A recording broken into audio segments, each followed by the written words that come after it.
रात का सन्नाटा गांव जमुनिया पर ऐसा छा गया था जैसे खुद अंधकार ने हर घर पर हाथ रख दिया हो। हवा धीमी धीमी सरसराई और खेतों की ऊंची घास से अजीब आवाजें आ रही थीं। पेड़ों की डालियां दरवाजों और खिड़कियों पर टकरा रही थीं, मानो कोई अदृश्य हाथ उन्हें हिलाकर डर फैलाता हो। गांव के बीचों बीच एक पुराना गहरा कुआं था। लोहे की जंग लगी ग्रिल और पत्थरों की गोलाईदार दीवारें। गांव के लोग उसे हमेशा डर के साथ देखते थे और कहते थे, वो कुआं खामोश नहीं रहता। वहां जो भी कदम रखता है उसकी चीखें हमेशा के लिए वहीं कैद हो जाती है। गांव का डर शाम के समय से ही गांव में कुछ अजीब था।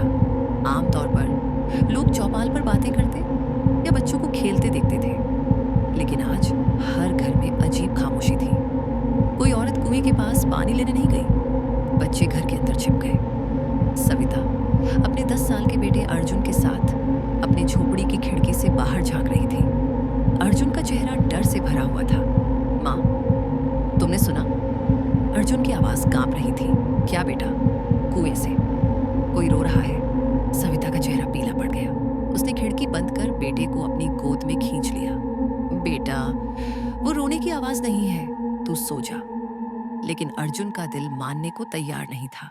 उसने साफ सुना, किसी आदमी या औरत की चीख इतनी तेज कि रूह कांप जाए। पहली गुमशुदगी रामशरण, गांव का एक जवान और मेहनती आदमी, दिन भर खेतों में काम करके शाम तक घर लौटता था। लेकिन आज वह घर नहीं लौटा। उसकी पत्नी विमला ने पहले सोचा कि वह दोस्तों के साथ चौपाल पर बैठा होगा, लेकिन जब आधी रात हो गई और रामशरण का कोई अता पता नहीं मिला तो विमला का दिल कांप गया। उसने लालटेन पकड़कर चौपाल की ओर दौड़ी। वहां कुछ बूढ़े बैठे थे, जिनमें से एक बीड़ी पी रहा था। तुमने मेरे रामशरण को देखा है? विमला की आवाज कांप रही थी। बूढ़े आदमी ने धीमे स्वर में कहा, हमने उसे आखिरी बार कुएं के पास जाते देखा था। विमला की चीख गूंज उठी। नहीं, मेरा रामशरण वहां क्यों जाएगा? वो कुआं मौत है। गांव के लोग एक दूसरे को देखते रहे। किसी के पास जाने की हिम्मत नहीं थी। अंधेरे में केवल कुएं से आती चीखें गूंज रही थीं। कुएं से आती चीख, आधी रात, सन्नाटा, और फिर अचानक, आओ, मुझे बचाओ। इतनी तेज, इतनी दर्दनाक कि सभी के कानों में गूंज गई। हर घर की खिड़कियां और दरवाजे कांप उठे। विमला अपने बेटे के साथ फर्श पर गिर गई। ये रामशरण की आवाज है। कुएं से आती उस चीख की गूंज बार बार दीवारों से टकरा रही थी, जैसे किसी ने उस चीख को वहीं कैद कर दिया हो।